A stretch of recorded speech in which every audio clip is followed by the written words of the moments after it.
এইটা হলো আমার দিদির নেলস, যেটা আমি করে দিয়েছিলাম ব্রাইডাল নেল এক্সটেনশন। তোমরা কেউ করতে চাইলে আমার স্ক্রিনে দেওয়া নাম্বারে কন্ট্যাক্ট করো, আর কেমন লাগলো জানিও। তো hello guys, welcome back to our channel. চলে এসেছি ছোটো মোটো একটা মিনি ব্লগ নিয়ে। আর এটা হলো আমার দিদির বিয়ের গায়ে হলুদের ব্লগ।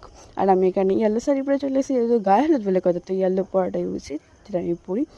আর আর গাইস হচ্ছে এটা আমার দিদির বৃদ্ধির লোক, ও বৃদ্ধি শ্যুট করছিল, করে আমরা এখন বাড়ির দিকে যাচ্ছি, ওর আশীর্বাদ হবে। আর গাইস, তোমরা অনেকে ভাবছো এই ব্লাউজটা আমি আগেও পরেছি। হ্যাঁ গাইস, আমি গরিব, তো আমি একটা ব্লাউজই বারবার পরি। আর এই যে ঘরে এসে এখন একটু নাচা গানা হচ্ছে, ব্যান্ড পার্টি বাজছিল, এখানে একটু সবাই নাচা গানা করছে। এবার ব্যান্ড পার্টি যেহেতু আর গানও চলছিল, তো এই জন্য আমি গানটা দিইনি, কারণ গান দিলে আবার কপিরাইট পড়ে যায়। তো এখানে হলো আমার দিদি যেখানে ফটোশ্যুট করছে গায়ে হলুদের।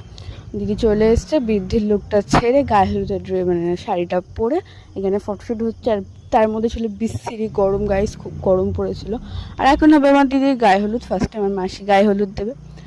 আর এখানে সবাই মানে ভিড়, মানে অনেক লোকজন ছিল এখানে, মানে অনেক কষ্টে ভিডিওটা আমি করিনি, একজনকে বললাম আমাকে করে দে, এত ভিড়।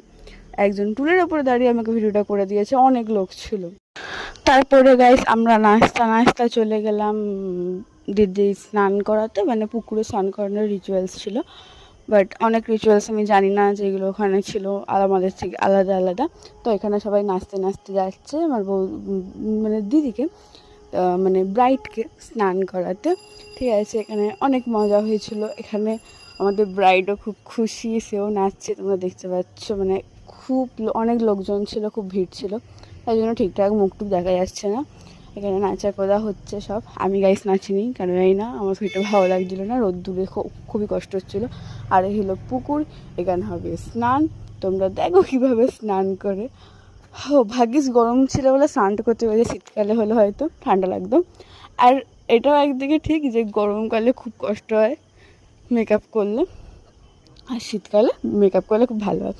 তো এখানে দেখো গাইস, আমার দিদি নেমে গেছে, আর দিদির সাথে 4-5 জন অনেকগুলো বউ নামতে হয়। তো ওখানকার সব আমার দিদিরা ছিল, অনেক বৌদি ছিল, অনেকে সবাই নেমেছিল।